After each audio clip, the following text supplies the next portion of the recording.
जय हिंद। आज मैं आप लोगों को कालिदास की कहानी सुनाने जा रहा हूँ। कहानी को अंत तक सुनिए, बहुत ही अच्छी कहानी है। राजा विक्रमादित्य की पुत्री विद्योत्तमा राजकुमारी थी।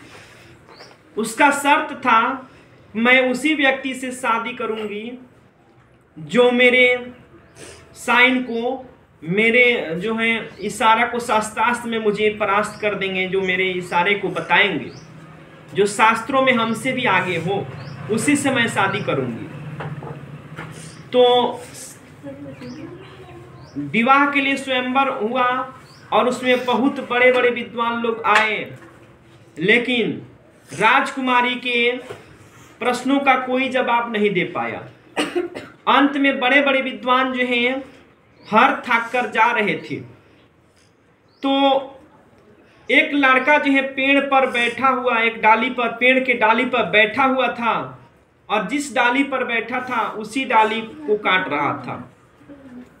विद्वानों ने सोचा कि ये राजकुमारी बड़ा घमंडी है, इसने हम सभी को रिजेक्ट कर दिया, हम सभी से किसी से शादी नहीं, क्यों ना इसका शादी किसी मूर्ख व्यक्ति से करा दिया जाए।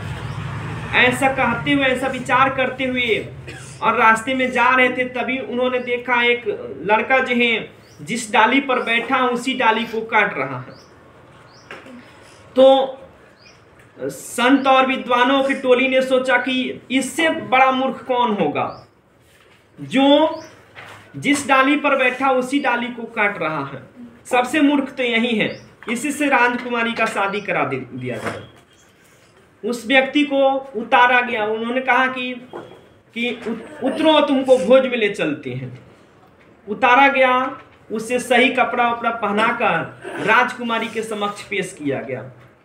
तो राजकुमारी ने शस्त्रास्त्र करना शुरू किया।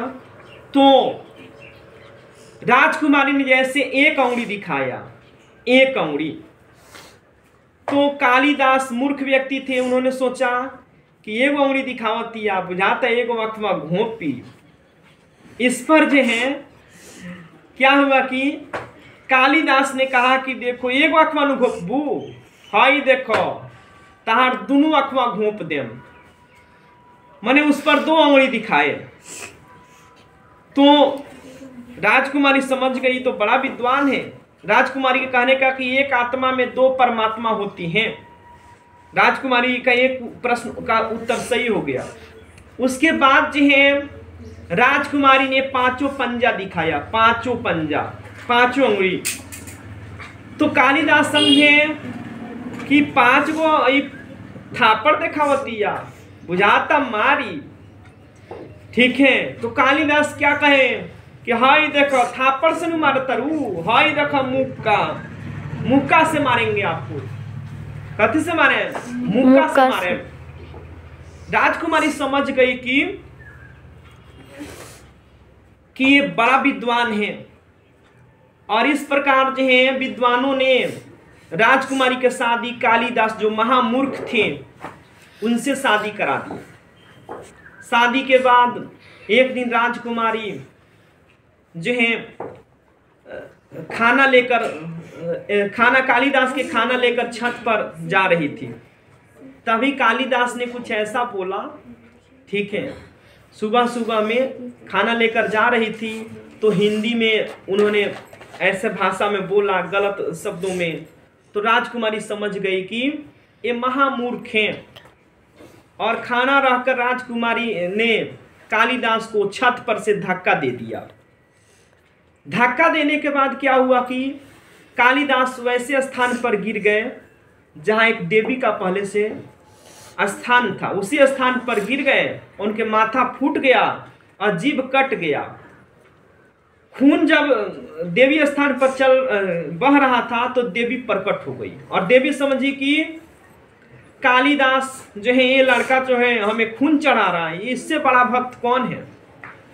देवी प्रकट हुई तो बोली कि बोलो वत्स, क्या चाहिए तुम्हें। कालिदास का पत्नी का नाम विद्योत्तमा था। उसने उसका नाम लेने की कोशिश किया, उस पर लड़खड़ाते जीभ कट चुका था, ब ब ब ब कहने लगे। तो देवी बोली विद्या चाहिए। कालिदास ने अपना सर हिला दिया। देवी खुश हुई, कहीं कि तथास्तु, जाओ, रात्रि में तुम जितना बुक देखोगे, जितना किताब पलट दोगे, वह सब विद्या तुम्हारा। उस दिन से कालिदास रात्रि में तेज को लगने पलटने पढ़ने लगे और वो महाविद्वान हो गए। इस प्रकार कालिदास जो हैं कवियों में श्रेष्ठ हो गए और उन्होंने बहुत सारे ग्रंथों की रचना किया, जैसे अभिज्ञानम, शकुंतलम, मेघदूतम, राजा दिलपस्य शरणागत रक्षा धर्मम, ये सारे जो शास्त्रों को उन्होंने लिखा और आज ये कवियों में श्रेष्ठ स्थान उनका आज भी है।